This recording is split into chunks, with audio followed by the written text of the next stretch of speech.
It is such a remarkable, quasi-historical time to be an American football fan. We are just over 3 weeks from the start of the Copa America, which will be held in the United States for just the second time in the tournament's history. And both the US men's and women's teams will be headed to the Paris Olympics to come. The perfect time then to launch this series. The captain, presented by our good friends at Allstate, who've done so much to grow the game we love in the nation we adore. It's a show designed to enable us to live the Copa through the eyes of one of its most important protagonists, and the only gent whose illustrated face I ever want on my coffee mug. It is a true joy to welcome back the bloke who captained the United States in the 2022 World Cup, revelling in the opportunity to hold England and Wales at bay and do elite-level diplomacy with the Iranian press pack. Are you okay to be representing a country that has so much discrimination against black people? One thing that I've learned, especially from living abroad in the past years and having to fit in different cultures and kind of assimilate into different cultures, is that in the US, we're continuing to make progress every single day. A gent I admire so much, my friend, an eternal friend of the pod, the pride and joy of Wappingers Falls, New York, live from US camp in our nation's capital, Washington, D.C. It's Mr. Tyler Adams. Raj, thanks for having me. Oh, Tyler, it is so bloody good to see you. First of all, so much has happened since we last spoke. A move to a new club team. The Bournemouth War Cherries. A new manager. But some things are bigger than football. And in January, you and your partner, Sarah, you welcomed your first child last year. A son, Jax. How is Jax? How's Sarah? How's being a father, Tyler? Wow, a lot has changed since the last time we spoke, to say the least. But becoming a father is the moment I'll endure and cherish the most during that time. Sarah is amazing. I knew that before she became a mother, but after becoming a mother, she's even more amazing. And my son Jax he's doing amazing, growing so quickly. As everyone says, time flies, so enjoy it while you can. And now he's rolling over like crazy, so I got to keep an eye on him. Bournemouth Youth Academy, here we come.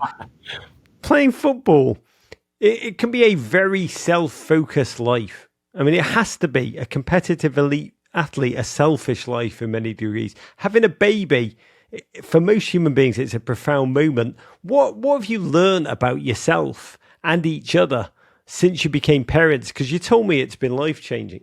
Yeah, it's absolutely been life-changing. I've learned so much about myself throughout this process. And, for me, I was going through I would say the most difficult part of my career so far, being injured for so long and just constantly battling fitness and health and just wanting to obviously play an important role in my team and showcase what I was able to do. But it couldn't have come at a better time because I spent so much time off the field, and no father in football can enjoy the first 4 months with their kid. It's just impossible with our schedules. And for me, I was able to balance now going to training and, not traveling to games a lot of the times. And I got to spend so many, cherishable moments with him and with Sarah. So we've learned so much about each other throughout the journey. But it's been amazing.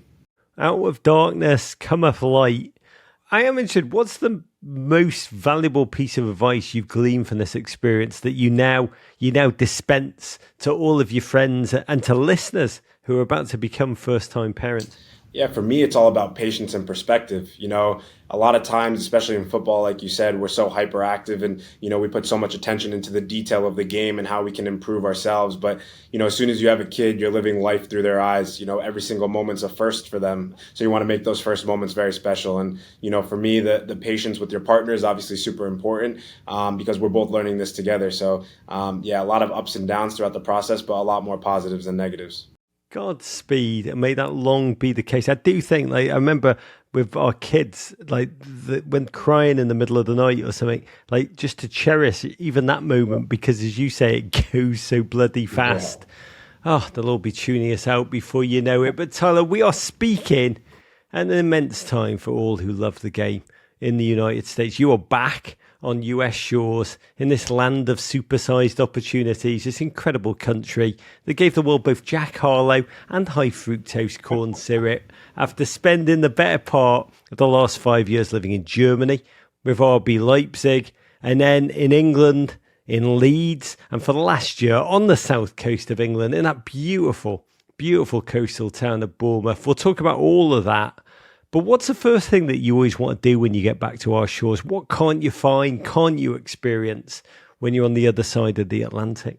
Oh, for me, I'm a health addict. Me and Sarah, we love coming back home, and it's either kava, sweet greens, or a good salad place. You can't find a good salad anywhere in Europe. It's unbelievable. So that's one of the main things that every time we come home, it's the first place we go.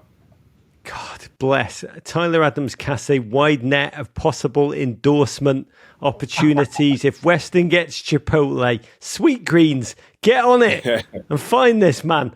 By the way, earlier this week, I didn't want to talk about the football, but I've got to talk about big burning questions everyone in the football world's talking about. You posted a beautiful set of photos on Instagram of you and your partner with young Jacks on the beach somewhere. I don't know where. It was yourself playing pickleball, working a crossword puzzle. But the one I loved was you sitting in front of an easel and a canvas with a seascape, which was bloody quite impressive, I've got to be candid. Tyler, I need to know, did you draw that beach scene on that canvas? Of course I did. I'm a man of many talents. People don't understand the capabilities that I have. I only spent a year off the pitch. What do you think I got good at? So I had to get good at something. But no, for real, my mom she was an art major in college. So I spent a lot of time growing up just, doing art and being creative, and, even art class in school I loved. And I'm not a good drawer at all. But that from afar looked pretty good, I have to say. I mean, Chris Richards, our mate, commented under the post, dude turns into a dad and thinks he's an artist now. Of course, it had to be Chris. Chris always has something to say, let me tell you. But there is something serious underneath this, because as we're about to talk about, this has been a year of joy and challenge. But during your time on the sidelines, with the hamstring injury, did you find time to find other ways, going full Bob Ross, to challenge yourself when you aren't able to do it on the football field? Yeah, in a sense, I found a lot of joy through photography, actually. I found myself focusing in on that more than anything. And I think it came with having Jackson as well, just being able to capture moments. I love creating moments and being able to cherish them. And I think there's something amazing about pictures. It's something that you're always able to look back on it, whether you print them or they're digital on your phone or computer, whatever it is. And me and Sarah find a lot of fun in, whether it's walks on the beach at night and capturing sunsets, or, just pictures of Jax as he grows and having, scrapbooks full of pictures. We love to travel. So, being in different cities and in front of different cultures and people, just seeing how they act and taking, those moments in, I think is very special. So I spent a lot of time behind a camera throughout those times. And we've cherished some amazing moments. What's your camera of choice? What's my camera of choice? I have a couple film cameras, but usually I shoot on a Nikon D3400. So, God bless. Yeah. This has been a complex and challenging year, but there has been some footballing joy. So let's start with that. In March, you rejoined the US men's national team for the first time since the 2022 World Cup. It's honestly magnificent to see you back in a US jersey. You've been out, I think, then for a full year. Yeah. Astonishing, with that serious hamstring injury. But first you managed to come on as a substitute in the CONCACAF Nations League semi-final against Jamaica. Magnificent game. And then started in the final against Mexico.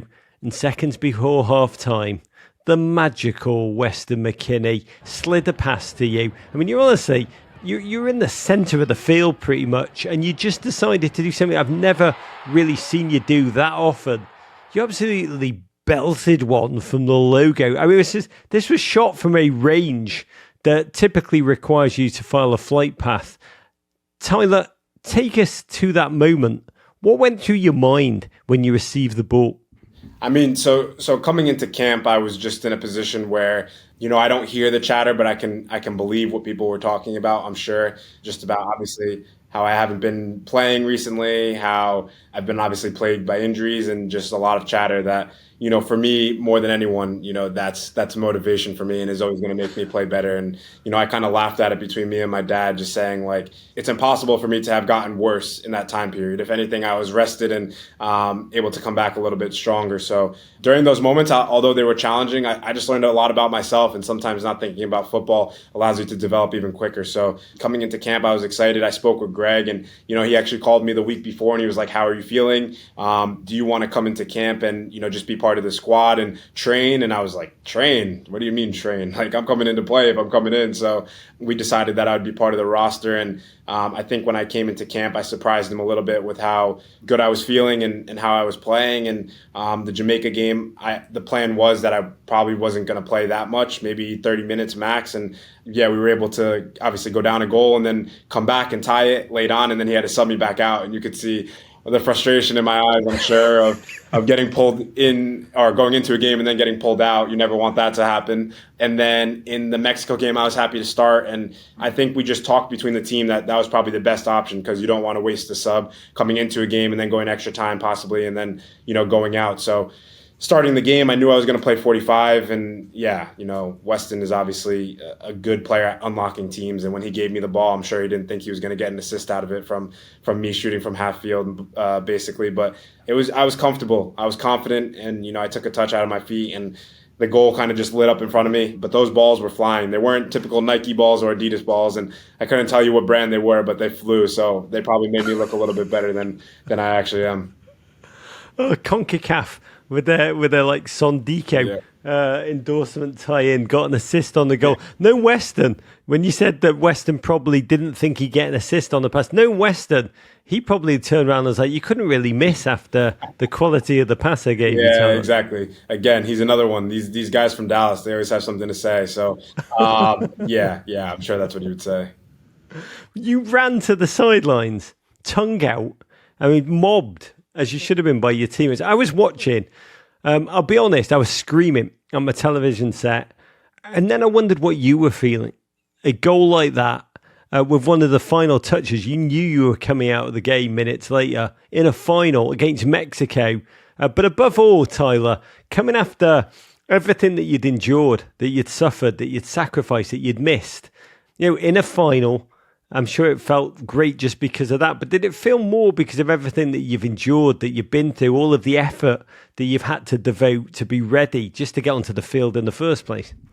No, not at all, honestly. Like, when people talk about what I went through, it's part of the game, man. And, I never take it, personally at all. It's what I had to go through. It's part of my journey. Facing adversity is something I've done before, and I knew I was always going to be able to deal with that. So, even after my first injury, my mom was like, you can play in 4 weeks, you're fine. Like, you don't need surgery, like all this, whatever. I'm like, no, Mom, the doctors know better. I think I'm going to have to get surgery. And even at that time, she would always push me along. My parents would always push me along. Having a partner like Sarah, and also, finding out she was pregnant as well, gave me light at the end of the tunnel constantly. So for me personally, I have nothing to prove to anyone, if I'm being honest with you. I know what I'm capable of. I'm confident in my abilities. I know that when I'm healthy and playing consistently, I'm one of the best midfielders in the world at what I do personally. So yeah, I think that was a little bit of a, I just had to smile after and kind of shrug my shoulders, because for all the chatter that there is, there's not much that people can say about that moment. So.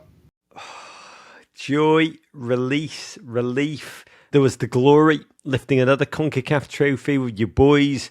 But in the wake of it, you weren't able to continue that trajectory. Hamstring injury essentially kept you off the field for over a year before that, fused with back spasms. By the way, one quick one before we dive into this. Tyler Adams, this season, you made 2 appearances for Bournemouth. Do you remember which the one full 90 you bloody went and did was? Yeah, Everton, your favourite. Oh, yeah, why'd you have to do me like that in a 2-1 win over Everton? I was like, final whistle. I was both thrilled for you, Tyler, and personally violated. No, honestly, I wasn't thrilled for myself, because I shouldn't have played 90 minutes that game, because that's honestly what put me back to where I was. That was the moment. Yeah, for sure. It's easy to look in hindsight and say this is the moment or whatnot, but We were on a good path and good trajectory, obviously. And, the competitor in me constantly wants to push for more. And sometimes I push the needle a little bit too far. And in that moment, I'm saying to the coach, like, obviously, I'm not coming out of the game because I want to win that game in the Premier League. And at the end of the day, that probably would set me back. My body wasn't ready for it. And ultimately, yeah, put me out a couple more weeks. So it is what it is. You got to deal with it. You recently said, quote, your world flips upside down because of these setbacks, and that you learn a lot about yourself in those tough moments. Tyler, you'd worked for a full year to get yourself back on the field. What did you learn about yourself? For me, I think I had to find, the real value in stuff outside of football. When your life is centered around really one thing constantly and just trying to improve and better yourself and, the camaraderie of a team and what it's like. I was completely isolated, obviously, from a team environment. I wasn't going out and training. I wasn't traveling to games. So, going into a new team, obviously the goal is to create relationships with your new teammates and to be able to travel with them and, just understand each other and play with each other. But for me, I didn't have that. My first real action at that was in basically March, right after Nations League, of just playing regularly with the team a little bit more and train for a couple weeks consistently. So I didn't really get to fully know my teammates until 3/4 of the season through. So that's obviously difficult. Yeah, can you describe to listeners what it feels like to be a footballer, the ultimate team game, but when you're out of the squad in a prolonged fashion? It is a unique loneliness. Yeah, people don't really understand it. People figure that, yeah, you're a part of a team, so you're going to constantly be around them. So, just to give everyone an example, like our team reports for training at 9:15, and we're out on the pitch by 10:30 if you're healthy and you're fully fit. And, for guys that aren't fully fit, you report for training at, let's say 10 o'clock, and you have to go through rehab one-on-one with a physio or a rehab coach throughout that day. And there would be days that I would come in at 10 and I wouldn't leave the training ground until 4 o'clock, 4:30. So the other guys would leave training by probably 1 o'clock, and I would stay an extra 3 hours and doing treatments and strength trainings and all these things, and just making sure I was doing everything as well as I could by the book to make sure that wouldn't reoccur. And I think that's where a lot of people get a little bit confused. When these things happen again, it wasn't because I'm out there skipping steps or I'm being lazy. It was probably more from the fact that I wanted to push the needle of I feel good. Let me play. So I think the biggest thing I also learned from this is just patience. Understanding your body and understanding a real feel of people. I was going into a club where people didn't really know my personality and how I am. So sometimes I could walk in and excuse my language, I would be like, "Fuck off," and they would be like, "No, like this is the way you need to do it." And I'd be like, "No, this is not the way we're doing it." And that typical Northeast mentality, I would say, we were fighting sometimes, but I have great relationships with everyone, and we're doing everything right. Tyler, when you said Northeast, do you mean Wappingers Falls, or are you talking about Leeds? I mean Northeast, New York, not Leeds. It's both. It's the same. It's one in many ways, it is one and the same. But what kind of mentality does it take to endure those really dark moments? What do you tell yourself, and what did you need to hear to keep yourself going? I don't need to hear anything. I think Sarah would be the first one to tell you that. Sometimes she would ask me how I'm feeling and stuff like that, and it's always going to be fine. Like, I'm fine. But for me, I need to handle things on my own when I do go through tough moments, just for the sake of, I don't like to burden anyone else with what I'm going through. So for me, it's just important to keep my head down and keep working. My work ethic is what got me here in the first place. It wasn't off of pure talent like some players in the world. A lot of what I had to do was, working hard, doing extra work, doing the things that I needed to do to make sure that I could stay at the top of my game. And that won't change. So, for me, I was a player that was always reliable, played every minute of every game. And obviously after going through this, your rep takes a little bit of a hit, but I know I'll be playing every minute of every game soon, so I'm not worried.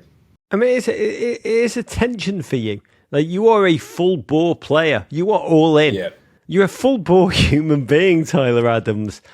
But you've already mentioned, this is the tension. With hindsight, does any part of you wish you'd taken it a little easier? You'd eased your way back in. You'd had more of a minutes restriction, or ultimately, is full board the only way you know? It's the only way I know. I think for me, looking in hindsight, there I wouldn't change a thing. If I'm not giving it my all the time, then I'd just retire and watch from the sidelines. I don't think there's a point in not ever going 100%. I know that's when I'm at my best.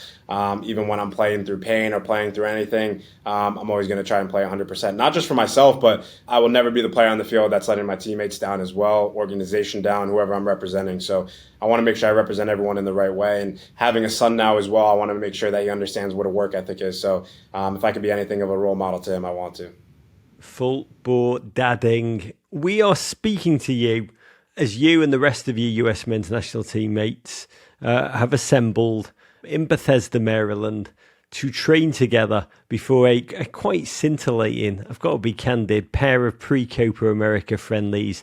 Our young US team, our Gen Z Eagles, first against Colombia and then against Brazil. What are your expectations for yourself going into training camp time? Yeah, just to continue to build up fitness. Obviously, at the end of the season, I wasn't in my best shape. So now I think this is a great opportunity for me to now take it slow when there's nothing on the line and obviously no competitive games until Copa America. So we're going to use it. I've had a great conversation with the coaching staff here and the medical staff here. And, the goal for me is, in this tournament, obviously to compete at a high level. But I would really want to be at my best going into Bournemouth as well and into that preseason, because it's going to be an important season and you just want to have a good, foundation leading up to the preseason. So we're in great collaboration with the club as well. And yeah, it's going to be an important season for me. So I just want to be smart in the way that I approach this tournament.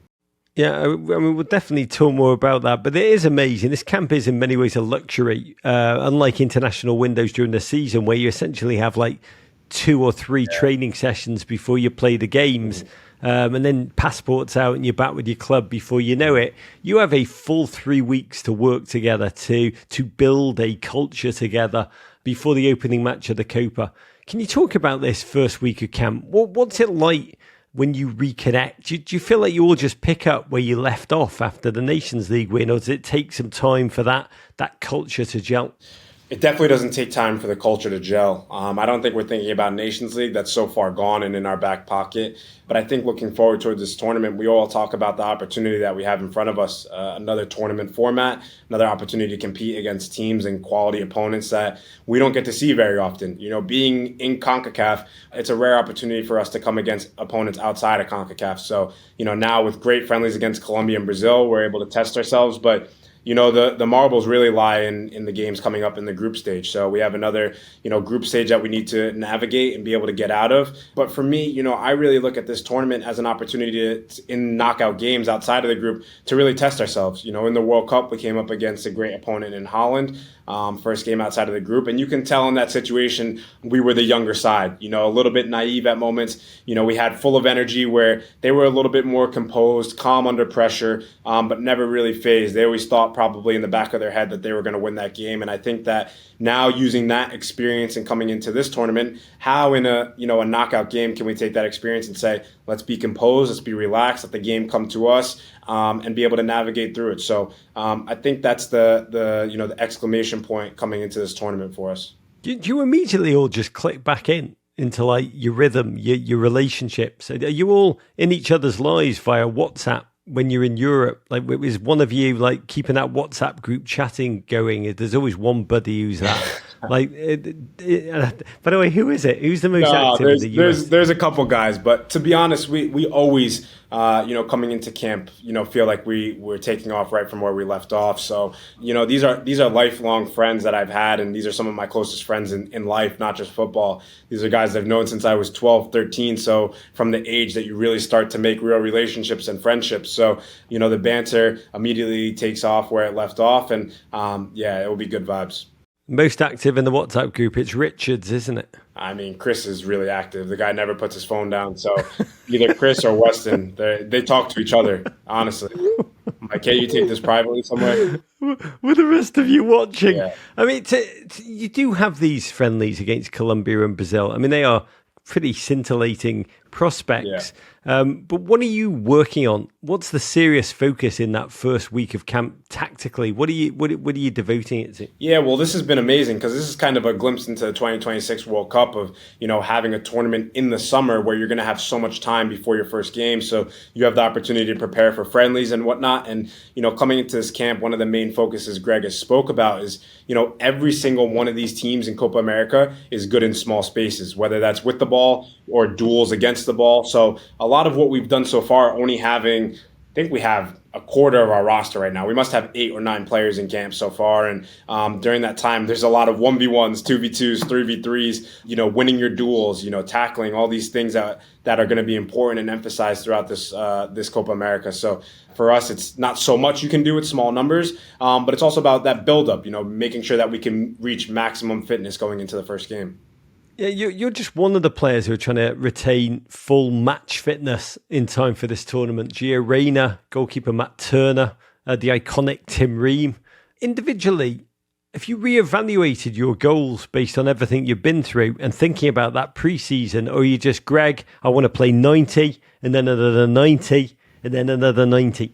It's exactly what you just said. That's exactly what I'll tell everyone. I want to play 90, 90, 90 until my body breaks down again and then do it again. So, for me, I do have to look at the longer term goal here. And I have an obligation to Bournemouth to really show what I'm capable of going into this next season. And, there's a reason they signed me. They understand what I'm capable of, but I just want to do it on a consistent level. So, there's no pressure from their end at all. But, coming into this camp, we have to be smart. I feel in a position where I am fit now, but if that's not playing at all against Colombia or not playing at all against Brazil and, playing 30 minutes in the first game, I just really want to maximize what I'm able to do on the field. I obviously told Greg I want to play 90, 90, 90.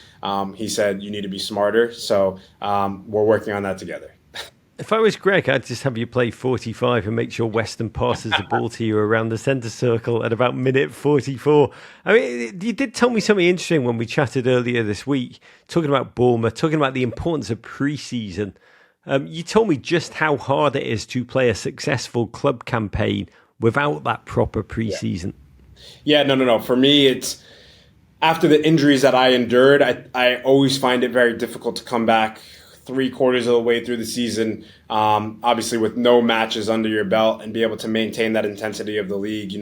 So many guys in the Premier League, they rely on having a preseason to become robust, to become durable, to withstand the intensity of game after game after game. What people don't understand that haven't played in the Premier League is obviously that every single game is a challenge. It doesn't matter if you're playing against a team in relegation or Man City. They require different things, but every game is intense. So for me, even coming back and playing Everton, that was obviously an important game at the part of the season. Obviously, I had to do it to you. By the way, I thought you were very generous when you said a team facing relegation, that you didn't do me and mention Everton there. And I was like beaming. I thought that was very nice of you. And then you came back 5 seconds late and just a nice own goal in the 90th minute to give me the 3 points. I appreciate it.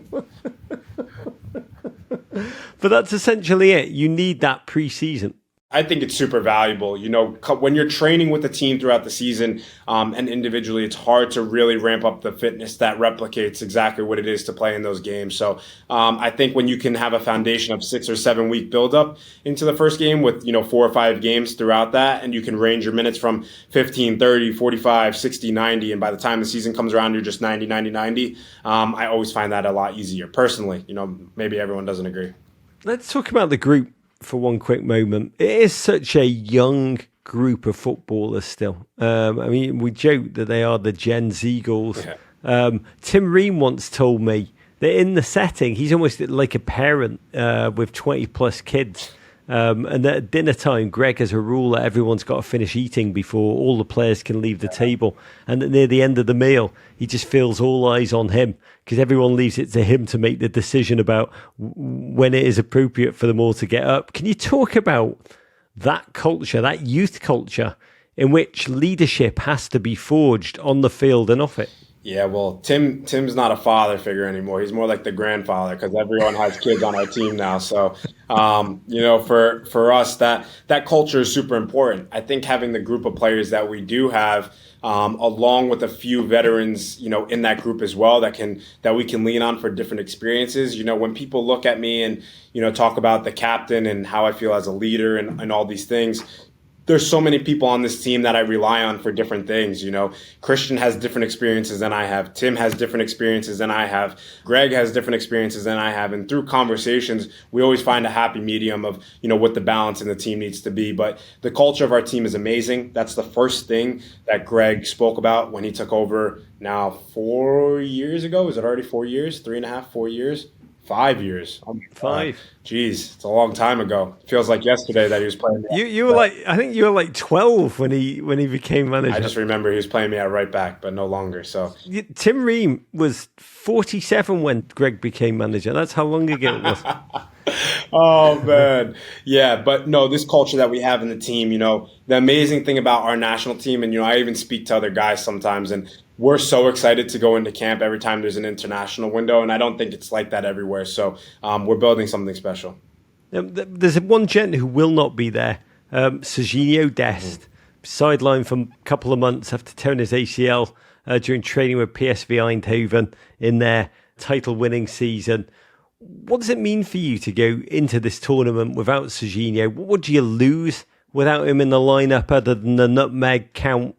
How does that change the team's approach? Yeah, obviously it's it's really unfortunate that he won't be able to join us during this tournament.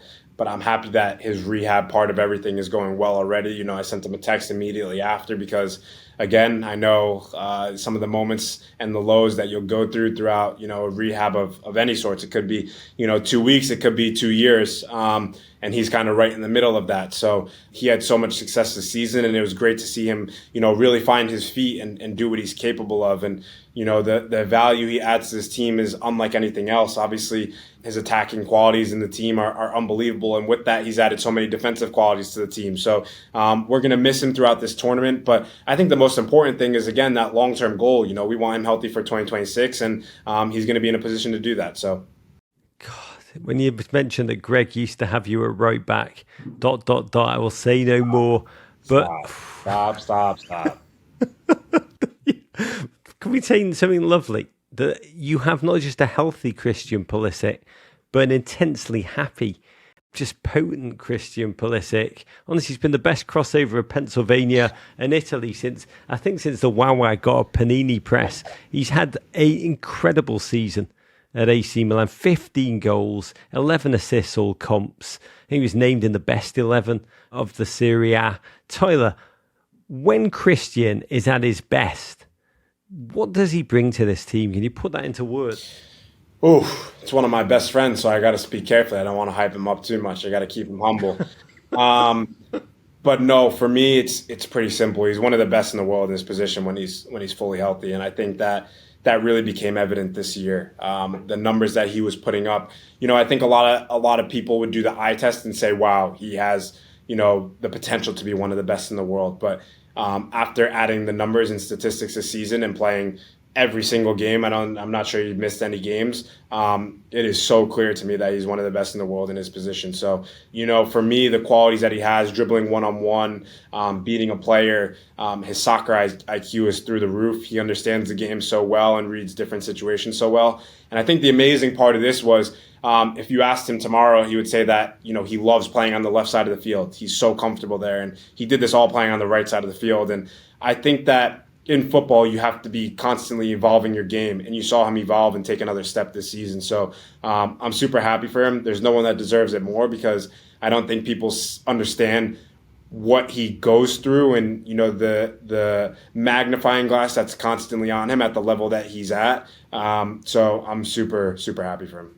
I want to close by looking ahead to the Copa, which we've got plenty of time to think about, to talk about, to analyse. But you've told us the real thrill of the challenge ahead is to play heavyweight South American teams, which is something that being in CONCACAF, we just do not get to do enough. We're all excited as fans. Can you talk to the American fan base about how you're thinking about the team's goals, measuring yourself, evaluating success in this Copa and what we as fans have to look forward to in the summer that lies ahead? Yeah, well, I think, everyone has to understand this is just another stepping stone towards the World Cup. It's obviously easy to put out crazy goals and say, our goal is to win the tournament. Everyone's goal that enters the tournament is to win. You don't want to lose games and go home early. You want to lift a trophy at the end of the tournament. And although we've obviously won Nations League multiple times now, we know the feeling of lifting a trophy, and we understand the joy that it brings us and how it brings the fans closer together and have a team to really support. But again, I think that the biggest test for me is, obviously navigating through the group stage again. But when it comes to knockout time, how do we handle ourselves and how do we conduct ourselves in those moments? How in those games do we stay composed, understand our roles, understand the tactics of the team that we're playing against? And at the end of the day, we understand that we have to compete. And I think that's a quality and a trait of every U.S. national team and American. So, getting out of the group is going to be important. But we know that out of the group, we're going to play Colombia or Brazil. So, how do we match up against one of those teams, two of the best teams in Conmebol, and really find our way to be able to advance on? Okay, we've talked a lot about the Copa. Thought a lot about the Copa. We should not take for granted the fact that it starts in just 3 short weeks. Tyler, we've discussed a lot in this episode about the journey that you've been on back from injury, how challenging it can be, the isolation, the rehab, all taking place while your teammates are playing and winning. And joking, and you've had to watch from the sterile confines of a box above the field, rather than doing battle where you like to, in the midst, the chaos, right there in the heart of your team's midfield. How much of those moments taught you never to take a game, a training session, a single moment of your ability to play football for granted? You see, for me, I've never taken any moment for granted, and that's why I play at 100% at the pace that I do. I understand and would be satisfied if tomorrow, my career was over. I would understand that I gave everything I had to the game, and that's the reason that, I train, I'm competitive, I want to win, I want to play every minute that I can, because I do know that in our lives and in our careers, it is a short career. 10, 15 years seems like a long time, but it's not really a long time, and some people don't even make it that far. So for me, I obviously have the opportunity to sometimes look back on my career, and I'm never satisfied, but I do understand that everything that I've achieved so far is off of hard work, and I'll never take a day for granted. So how do you expect to feel when you take the field, when the United States opens the Copa facing Bolivia at AT&T Stadium in Arlington, Texas, and that national anthem plays? Yeah, for me, whenever the national anthem plays, I always get goosebumps. It's a little bit surreal still to this day. Really being able to put on the red, white, and blue and sing our national anthem is a huge honor, not only because of the opportunity to play soccer for the national team, but just really what we represent in the country that I love. So, it seems real patriotic, but when you're playing abroad all the time and you're not at home constantly, and you're not able to live in America anymore, when you are able to come back and play on home soil in front of your family, in front of your friends, which you're not able to see often, it means that much more. It's the Sweet Greens that you're thinking of. Sweet Greens, give me the sponsorship. Tyler, to you, to your team, to your growing family, to baby Jacks, thanks for being with us, mate. I appreciate it. Thanks, Raj. Courage.